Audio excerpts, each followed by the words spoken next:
নমস্কার, Bengali classics by Supriya চ্যানেলের এই বিশেষ অডিও বুক সিরিজে আজ থেকে আমি সুপ্রিয়া শোনাতে চলেছি বিশ্বকবি রবীন্দ্রনাথ ঠাকুরের অমর সৃষ্টি গল্পগুচ্ছ। রবীন্দ্রনাথের প্রতিটি গল্প যেন এক একটি জীবন্ত চিত্র, যেখানে মন, সমাজ, ভালোবাসা, বিচ্ছেদ, জীবন ও মৃত্যু সব কিছুর এক অপূর্ব ছোঁয়া মেলে। এই গল্পগুলো কেবল সাহিত্য নয়, এগুলি অনুভব, চিন্তা ও চেতনার এক গভীর যাত্রা। আসুন কণ্ঠের মাধ্যমে রবীন্দ্র সাহিত্যের মাধুর্যকে অনুভব করি এবং ডুবে যাই বাংলা সাহিত্যের সোনালী অধ্যায়ে। আপনাদের সত্যিই ভালো লাগলে চ্যানেলটি সাবস্ক্রাইব করতে ভুলবেন না এবং কমেন্টে জানাবেন আপনার মতামত ও অনুভব। চলুন শুরু করি আজকের গল্প, ঘাটের কথা। পাষাণে ঘটনা যদি অঙ্কিত হইত, তবে কতদিনকার কত কথা আমার সোপানে সোপানে পাঠ করিতে পারিতে। পুরাতন কথা যদি শুনিতে চাও, তবে আমার এই ধাপে বইস, মনোযোগ দিয়া জলকল্লোলে কান পাতিয়া থাকো, বহুদিনকার কত বিস্মৃত কথা শুনিতে পাইবে। আমার আর এক দিনের কথা মনে পড়িতেছে, সেও ঠিক এইরূপ দিন। আশ্বিন মাস পড়িতে আর 2-4 দিন বাকি আছে। ভোরের বেলায় অতি ঈষৎ মধুর নবীন শীতের বাতাস নিদ্রোত্থিতের দেহে নূতন প্রাণ আনিয়া দিতেছে। তরুপল্লব অমনি একটু একটু শিহরিয়া উঠিতেছে। ভরা গঙ্গা আমার 4টি মাত্র ধাপ জলের উপরে জাগিয়া আছে। জলের সঙ্গে স্থলের সঙ্গে যেন গলাগলি। তীরে আম্র কাননের নিচে যেখানে কচুবন জন্মিয়াছে, সেখান পর্যন্ত গঙ্গার জল গিয়াছে। নদীর ওই বাঁকের কাছে 3টে পুরাতন ইটের পাজা চারিদিকে জলের মধ্যে জাগিয়া রহিয়াছে। জেলেদের যে নৌকাগুলি ডাঙার বাবলা গাছের গুঁড়ির সঙ্গে বাঁধা ছিল, সেগুলি প্রভাতে জোয়ারের জলে ভাসিয়া উঠিয়া টলমল করিতেছে।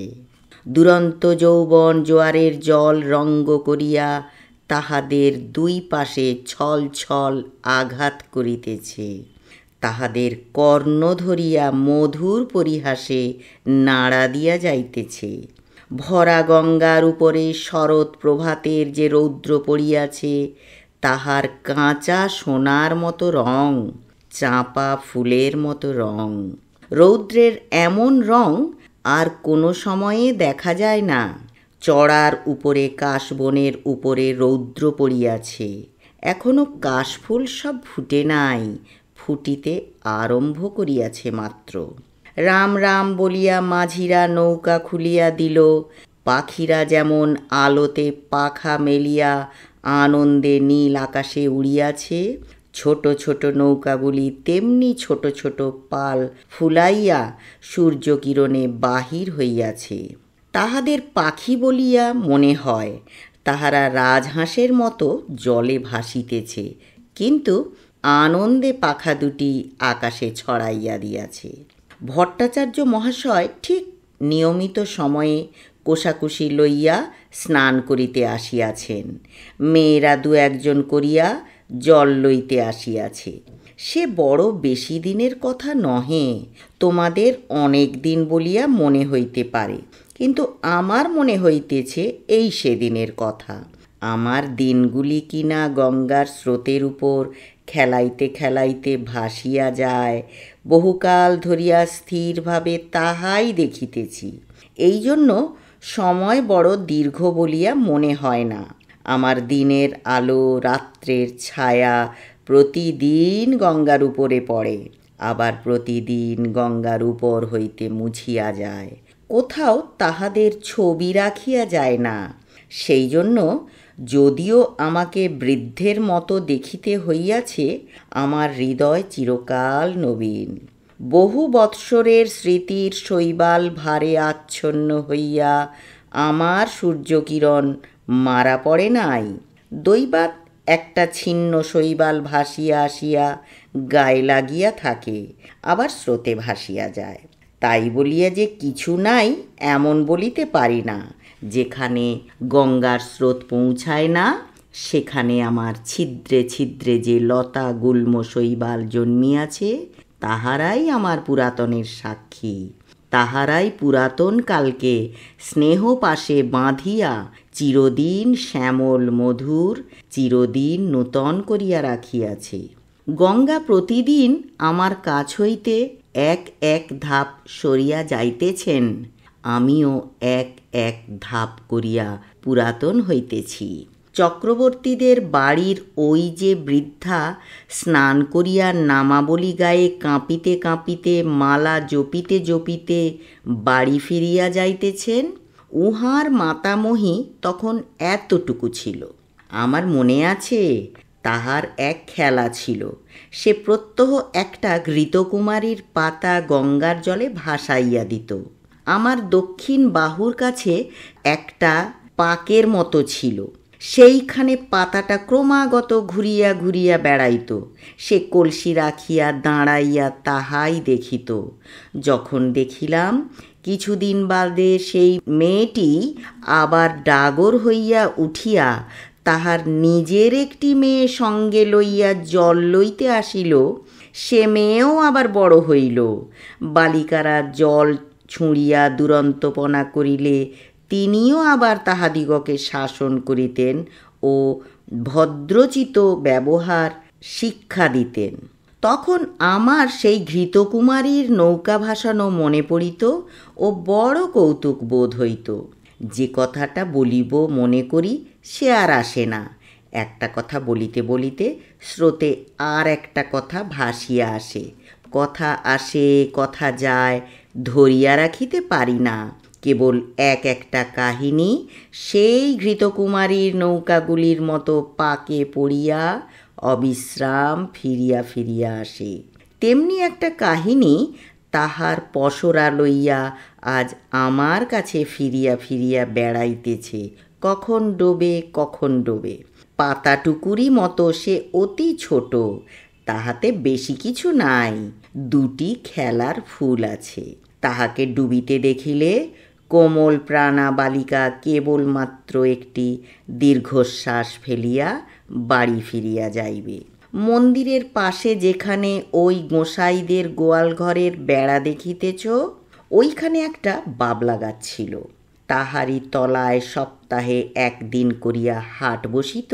তখন গোসাইরা এখানে বসতি করে নাই। যেখানে তাহাদের চণ্ডীমণ্ডপ পড়িয়াছে, ওইখানে একটা গোলপাতার ছাউনি ছিল মাত্র।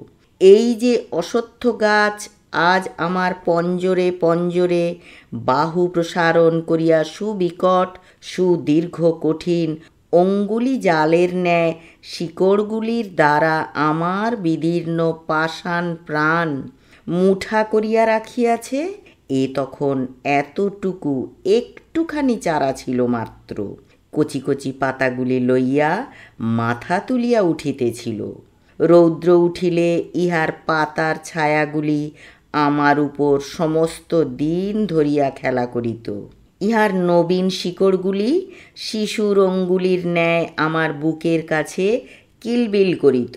কেহ ইহার একটি পাতা ছিঁড়িলে আমার ব্যথা বাজিত। যদিও বয়স অনেক হইয়াছিল, তবু তখনও আমি সিধা ছিলাম।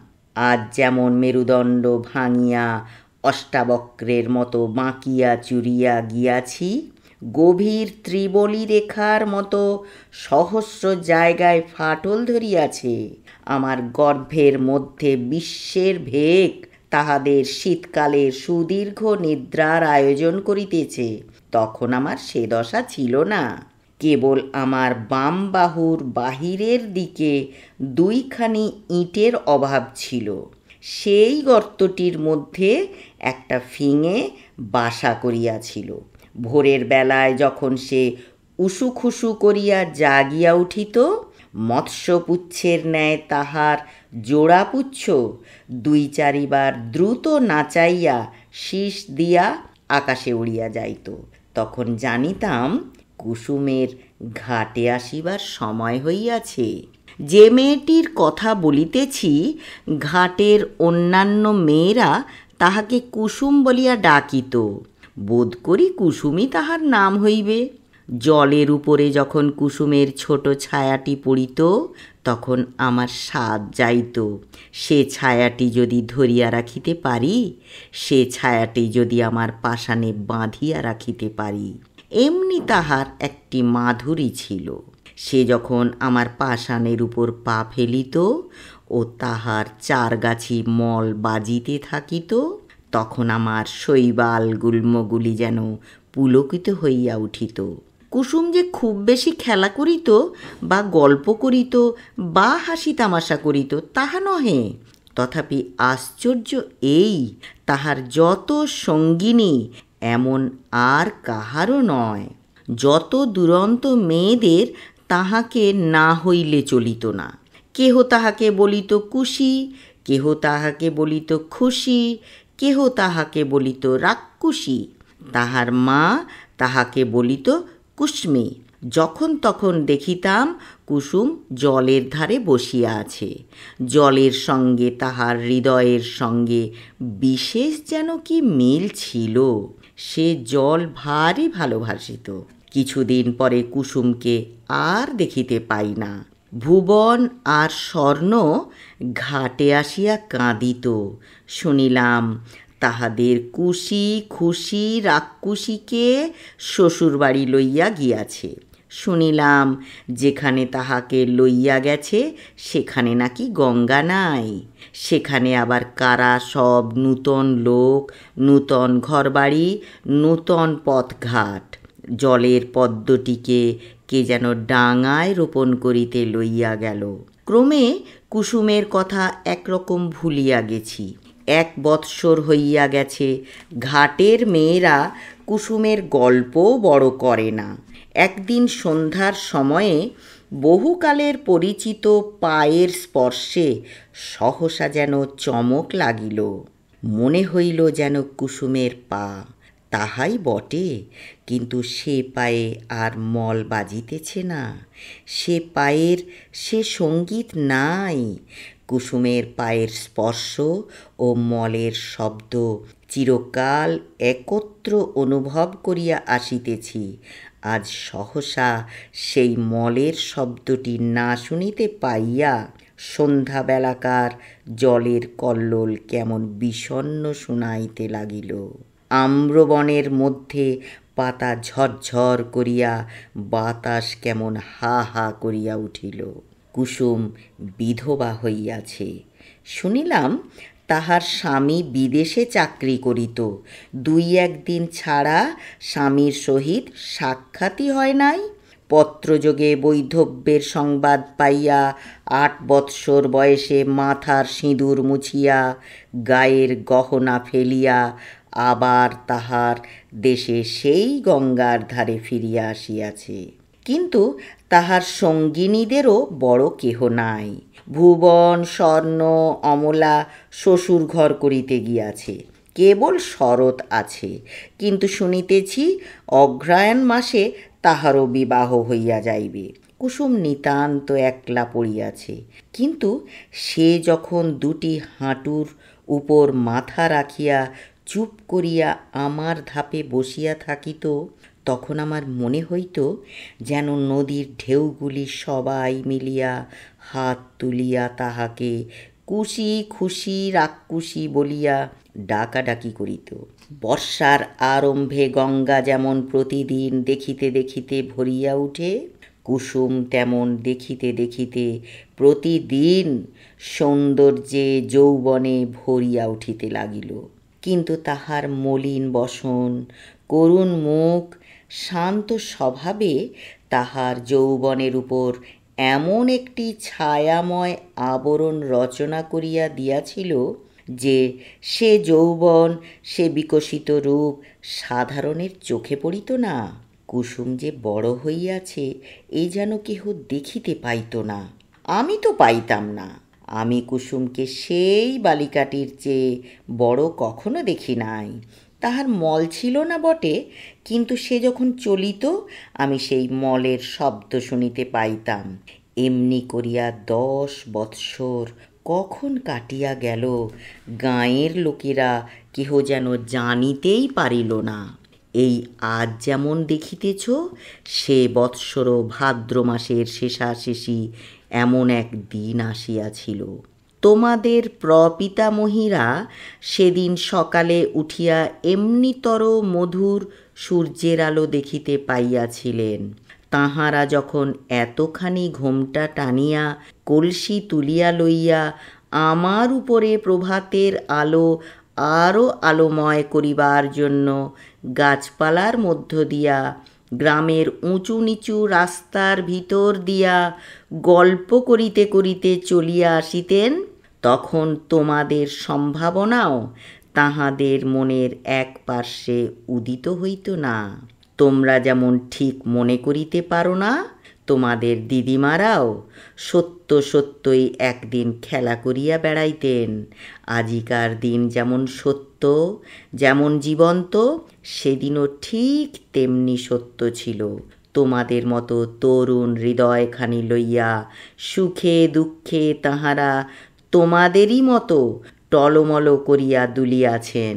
তেমনি আজিকার এই শরতের দিন তাহারা হীন, তাহাদের সুখ দুঃখের স্মৃতিলেশ মাত্রহীন আজিকার এই শরতের সূর্য করজ্জ্বল আনন্দ ছবি তাহাদের কল্পনার নিকটে তদপেক্ষাও অগোচর ছিল।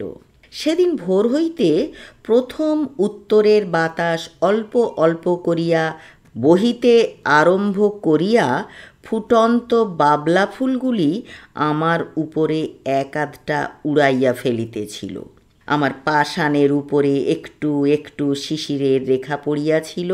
সেই দিন সকালে কোথা হইতে গৌরতনু সৌমোজ্জ্বল মুখচ্ছবি দীর্ঘকায় এক নবীন সন্ন্যাসী আসিয়া আমার সম্মুখস্থ ওই শিব মন্দিরে আশ্রয় লইলেন।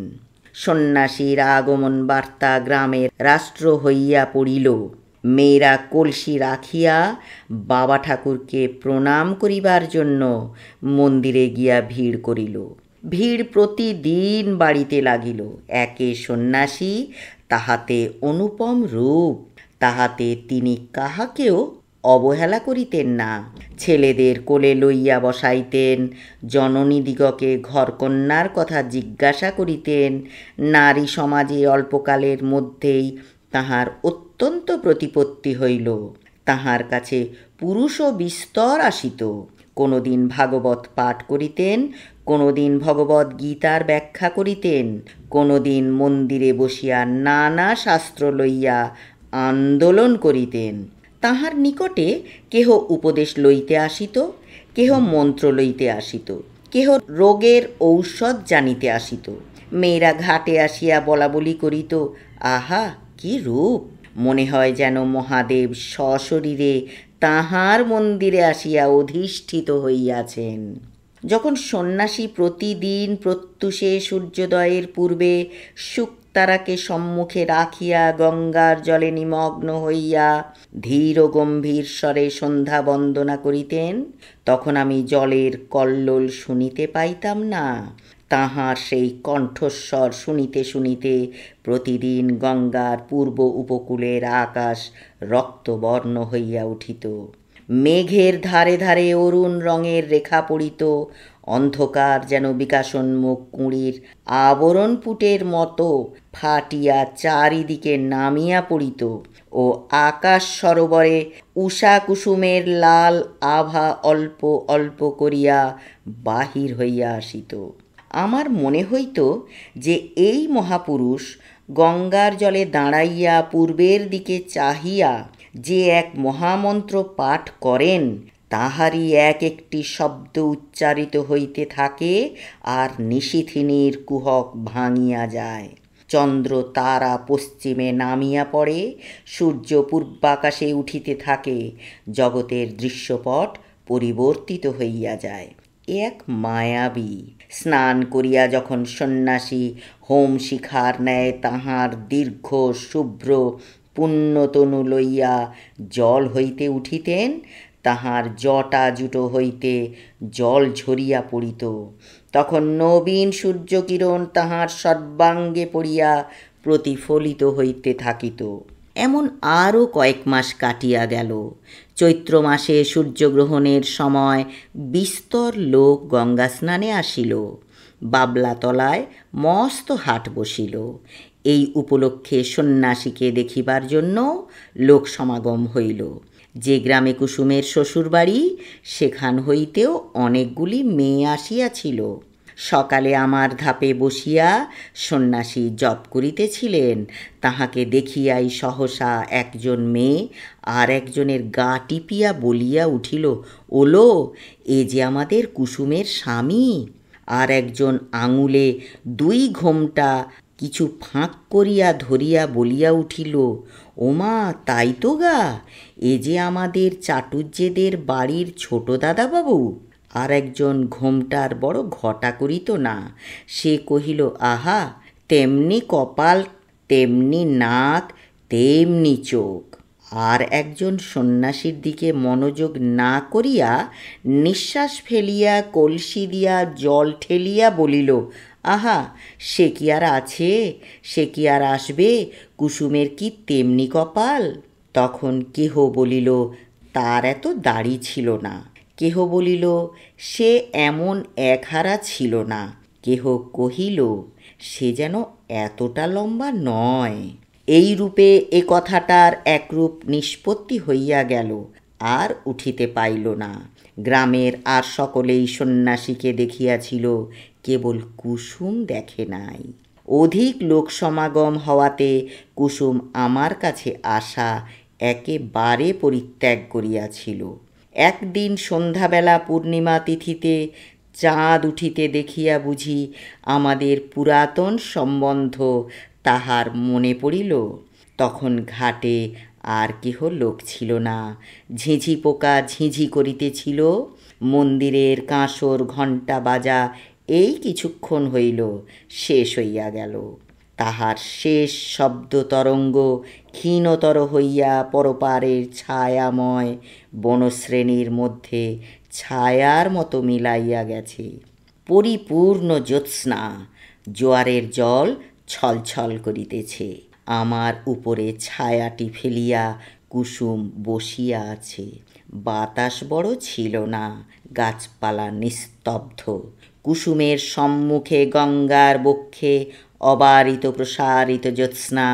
কুসুমের পশ্চাতে আশেপাশে ঝোপে ঝাপে গাছে পালায়, মন্দিরের ছায়ায়, ভাঙা ঘরের ভিত্তিতে, পুষ্করিণীর ধারে, তালবনে অন্ধকার গা ঢাকা দিয়া মুখে মুড়ি দিয়া বসিয়া আছে। ছাতিম গাছের শাখায় বাদুড় ঝুলিতেছে। মন্দিরের চূড়ায় বসিয়া পেচক কাঁদিয়া উঠিতেছে। লোকালয়ের কাছে শৃগালের ঊর্ধ্ব চিৎকার ধ্বনি উঠিল ও থামিয়া গেল। সন্ন্যাসী ধীরে ধীরে মন্দিরের ভিতর হইতে বাহির হইয়া আসিলেন। ঘাটে আসিয়া 2-1 সোপান নামিয়া একাকিনী রমণীকে দেখিয়া ফিরিয়া যাইবেন মনে করিতেছেন। এমন সময় সহসা কুসুম মুখ তুলিয়া পশ্চাতে চাহিয়া দেখিল, তাহার মাথার উপর হইতে কাপড় পড়িয়া গেল। ঊর্ধ্বমুখ ফুটন্ত ফুলের উপরে যেমন জ্যোৎস্না পড়ে, মুখ তুলিতেই কুসুমের মুখের উপর তেমনি জ্যোৎস্না পড়িল। সেই মুহূর্তেই উভয়ের দেখা হইল, যেন চেনাশোনা হইল। মনে হইল যেন পূর্বজন্মের পরিচয় ছিল। মাথার উপর দিয়া পেচক ডাকিয়া চলিয়া গেল। শব্দে সচকিত হইয়া আত্মসংবরণ করিয়া কুসুম মাথার কাপড় তুলিয়া দিল। উঠিয়া সন্ন্যাসীর পায়ের কাছে লুটাইয়া প্রণাম করিল। সন্ন্যাসী আশীর্বাদ করিয়া তাহাকে জিজ্ঞাসা করিলেন, তোমার নাম কি? কুসুম কহিল, আমার নাম কুসুম। সে রাত্রে আর কোনো কথা হইল না। কুসুমের ঘর খুব কাছেই ছিল। কুসুম ধীরে ধীরে চলিয়া গেল। সে রাত্রে সন্ন্যাসী অনেকক্ষণ পর্যন্ত আমার সোপানে বসিয়াছিলেন। অবশেষে যখন পূর্বের চাঁদ পশ্চিমে আসিল, সন্ন্যাসীর পশ্চাতের ছায়া সম্মুখে আসিয়া পড়িল, তখন তিনি উঠিয়া মন্দিরে গিয়া প্রবেশ করিলেন। তাহার পরদিন হইতে আমি দেখিতাম কুসুম প্রত্যহ আসিয়া সন্ন্যাসীর পদধূলি লইয়া যাইত। সন্ন্যাসী যখন শাস্ত্র ব্যাখ্যা করিতেন, তখন সে একধারে দাঁড়াইয়া শুনিত। সন্ন্যাসী প্রাতঃসন্ধ্যা সমাপন করিয়া কুসুমকে ডাকিয়া তাহাকে ধর্মের কথা বলিতেন। সব কথা সে কি বুঝিতে পারিত, কিন্তু অত্যন্ত মনোযোগের সহিত সে চুপ করিয়া বসিয়া শুনিত। সন্ন্যাসী তাহাকে যেমন উপদেশ করিতেন, সে অবিকল তাহাই পালন করিত। প্রত্যহ সে মন্দিরের কাজ করিত, দেবসেবায় আলস্য করিত না। পূজার ফুল তুলিত, গঙ্গা হইতে জল তুলিয়া মন্দির ধৌত করিত। সন্ন্যাসী তাহাকে যে সকল কথা বলিয়া দিতেন, আমার সোপানে বসিয়া সে তাহাই ভাবিত। ধীরে ধীরে তাহার দৃষ্টি যেন প্রসারিত হইয়া গেল, হৃদয় উদ্ঘাটিত হইয়া গেল। সে যাহা দেখে নাই তাহা দেখিতে লাগিল, যাহা শোনে নাই তাহা শুনিতে লাগিল। তাহার প্রশান্ত মুখে যে একটি ম্লান ছায়া ছিল, তাহা দূর হইয়া গেল। সে যখন ভক্তি ভরে প্রভাতে সন্ন্যাসীর পায়ের কাছে লুটাইয়া পড়িত, তখন তাহাকে দেবতার নিকটে উৎসর্গীকৃত শিশির ধৌত পূজার ফুলের মতো দেখাইত। একটি সুবিমল প্রফুল্লতা তাহার সর্বশরীর আলো করিয়া তুলিল। শীতকালের এই অবসান সময়ে শীতের বাতাস বয়, আবার এক এক দিন সন্ধ্যাবেলায় সহসা দক্ষিণ হইতে বসন্তের বাতাস দিতে থাকে। আকাশে হিমের ভাব একেবারে দূর হইয়া যায়। অনেক দিন পরে গ্রামের মধ্যে বাঁশি বাজিয়া উঠে, গানের শব্দ শুনিতে পাওয়া যায়। মাঝিরা স্রোতে নৌকা ভাসাইয়া দাঁড় বন্ধ করিয়া শ্যামের গান গাহিতে থাকে।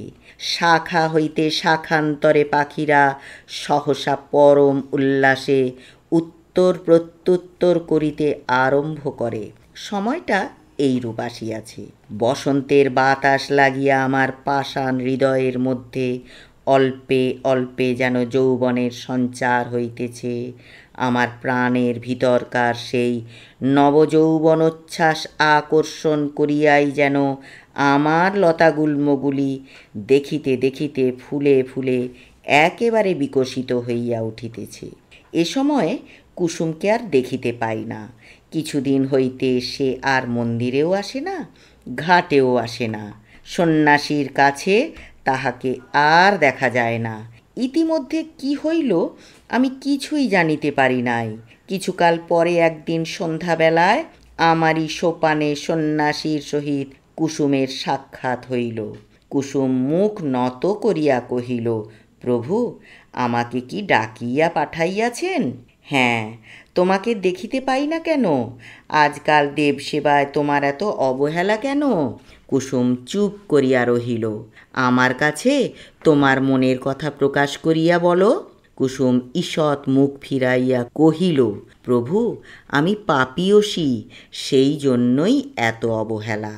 সন্ন্যাসী অত্যন্ত স্নেহপূর্ণ স্বরে বলিলেন, কুসুম, তোমার হৃদয়ে অশান্তি উপস্থিত হইয়াছে, আমি তাহা বুঝিতে পারিয়াছি। কুসুম যেন চমকিয়া উঠিল। সে হয়তো মনে করিল সন্ন্যাসী কতটা না জানি বুঝিয়াছেন। তাহার চোখ অল্পে অল্পে জলে ভরিয়া আসিল। সে সেইখানে বসিয়া পড়িল, মুখে আঁচল ঢাকিয়া সোপানে সন্ন্যাসীর পায়ের কাছে বসিয়া কাঁদিতে লাগিল। সন্ন্যাসী কিছু দূরে সরিয়া গিয়া বলিলেন, তোমার অশান্তির কথা আমাকে সমস্ত ব্যক্ত করিয়া বলো, আমি তোমাকে শান্তির পথ দেখাইয়া দিব। কুসুম অটল ভক্তির স্বরে কহিল, কিন্তু মাঝে মাঝে থামিল, মাঝে মাঝে কথা বাঁধিয়া গেল। আপনি আদেশ করেন তো অবশ্য বলিব, তবে আমি ভালো করিয়া বলিতে পারিব না, কিন্তু আপনি বোধ করি মনে মনে সকলই জানিতেছেন। প্রভু, আমি একজনকে দেবতার মতো ভক্তি করিতাম, আমি তাহাকে পূজা করিতাম, সেই আনন্দে আমার হৃদয় পরিপূর্ণ হইয়াছিল। কিন্তু একদিন রাত্রে স্বপ্নে দেখিলাম তিনি যেন আমার হৃদয়ের স্বামী, কোথায় যেন একটি বকুল বনে বসিয়া তাহার বাম হস্তে আমার দক্ষিণ হস্ত লইয়া আমাকে তিনি প্রেমের কথা বলিতেছেন। এ ঘটনা আমার কিছুই অসম্ভব, কিছুই আশ্চর্য মনে হইল না। স্বপ্ন ভাঙিয়া গেল, তবু স্বপ্নের ঘোর ভাঙিল না। তাহার পরদিন যখন তাহাকে দেখিলাম, তখন আর পূর্বের মতো দেখিলাম না। মনে সেই স্বপ্নের ছবিই উদয় হইতে লাগিল। ভয়ে দূরে পলাইলাম, কিন্তু সে ছবি আমার সঙ্গে সঙ্গে রহিল। সেই অবধি আমার হৃদয়ের অশান্তি আর দূর হয় না, আমার সমস্ত অন্ধকার হইয়া গেছে। যখন কুসুম অশ্রু মুছিয়া মুছিয়া এই কথাগুলি বলিতেছিল, তখন আমি অনুভব করিতেছিলাম সন্ন্যাসী সবলে তাহার দক্ষিণ পদতল দিয়া আমার পাষাণ চাপিয়াছিলেন। কুসুমের কথা শেষ হইলে সন্ন্যাসী কহিলেন, যাহাকে স্বপ্ন দেখিয়াছ সে কে বলিতে হইবে। কুসুম জোড় হাতে কহিল, তাহা বলিতে পারিব না। সন্ন্যাসী কহিলেন, তোমার মঙ্গলের জন্য জিজ্ঞাসা করিতেছি, সে কে স্পষ্ট করিয়া বলো। কুসুম সবলে নিজের কোমল হাত দুটি পীড়ন করিয়া হাত জোড় করিয়া বলিল, নিতান্ত সে কি বলিতেই হইবে? সন্ন্যাসী কহিলেন, হ্যাঁ, বলিতেই হইবে। কুসুম তৎক্ষণাৎ বলিয়া উঠিল, প্রভু, সে তুমি। যেমনি তাহার নিজের কথা নিজের কানে গিয়া পৌঁছিল, অমনি সে মূর্ছিত হইয়া আমার কঠিন কোলে পড়িয়া গেল। সন্ন্যাসী প্রস্তরের মূর্তির মতো দাঁড়াইয়া রহিলেন।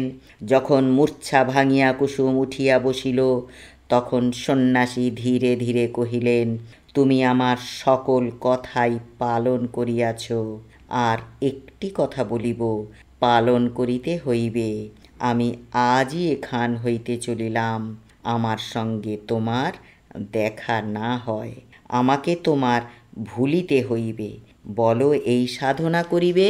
কুসুম উঠিয়া দাঁড়াইয়া সন্ন্যাসীর মুখের পানে চাহিয়া ধীর স্বরে কহিল, প্রভু, তাহাই হইবে। সন্ন্যাসী কহিলেন, তবে আমি চলিলাম। কুসুম আর কিছু না বলিয়া তাহাকে প্রণাম করিল, তাহার পায়ের ধুলা মাথায় তুলিয়া লইল। সন্ন্যাসী চলিয়া গেলেন। কুসুম কহিল, তিনি আদেশ করিয়া গিয়াছেন তাহাকে ভুলিতে হইবে বলিয়া ধীরে ধীরে গঙ্গার জলে নামিল। এতটুকু বেলা হইতেই সে এই জলের ধারে কাটাইয়াছে। শ্রান্তির সময় এ জল যদি হাত বাড়াইয়া তাহাকে কোলে করিয়া না লইবে, তবে আর কে লইবে? চাঁদ অস্ত গেল, রাত্রি ঘোর অন্ধকার হইল। জলের শব্দ শুনিতে পাইলাম, আর কিছু বুঝিতে পারিলাম না। অন্ধকারে বাতাস হু হু করিতে লাগিল। পাছে তিলমাত্র কিছু দেখা যায় বলিয়া সে যেন ফুঁ দিয়া আকাশের তারাগুলিকে নিবাইয়া দিতে চায়। আমার কোলে যে খেলা করিত, সে আজ তাহার খেলা সমাপন করিয়া আমার কোল হইতে কোথায় সরিয়া গেল জানিতে পারিলাম না। ধৈর্য ধরে এতক্ষণ শোনার জন্য অশেষ ধন্যবাদ।